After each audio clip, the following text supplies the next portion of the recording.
Bonjour, je m'appelle Hélène Béjouy et je dirige Groupe SES Tech.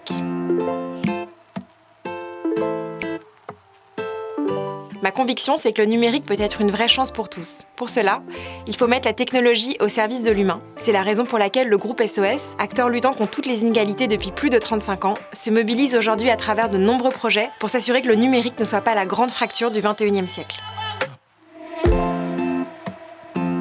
Aujourd'hui, en France, près d'un quart de la population française ne se connecte jamais ou est en fragilité numérique. Et même les plus jeunes, qui sont tous équipés de smartphones, peuvent avoir des difficultés pour se connecter au site de Pôle emploi ou tout simplement rédiger un CV. On a souvent l'image du secteur numérique comme composé de start-up qui proposent des applications tous les jours, qui lèvent des millions. Pour penser la société de demain, il faut aller au-delà de ces réussites individuelles, profiter de la mobilisation autour de la tech for good et proposer un numérique qui soit véritablement inclusif, engagé et durable.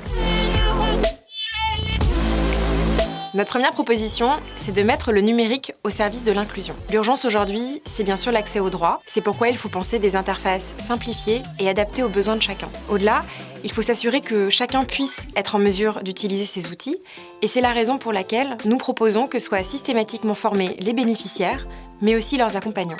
Le numérique est un formidable espace d'engagement, de liberté et de renouveau du lien citoyen. Notre deuxième proposition, c'est donc d'accompagner l'émergence de cette nouvelle citoyenneté numérique. Aujourd'hui, notre programme Fake News Factory accompagne des milliers de jeunes en les éduquant dans leur regard critique face aux médias, tout en veillant à les sensibiliser à la tolérance en ligne.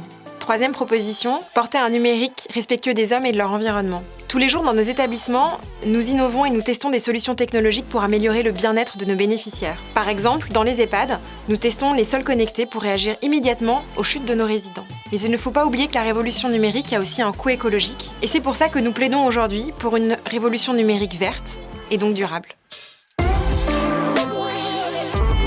L'enjeu du numérique de demain, il commence dès aujourd'hui. C'est s'assurer que chacun puisse avoir la maîtrise de ses données personnelles, qu'elles ne soient pas uniquement captées par des entreprises privées et qu'on puisse mettre la data au service de l'intérêt général en proposant des dispositifs innovants adaptés aux besoins de nos concitoyens.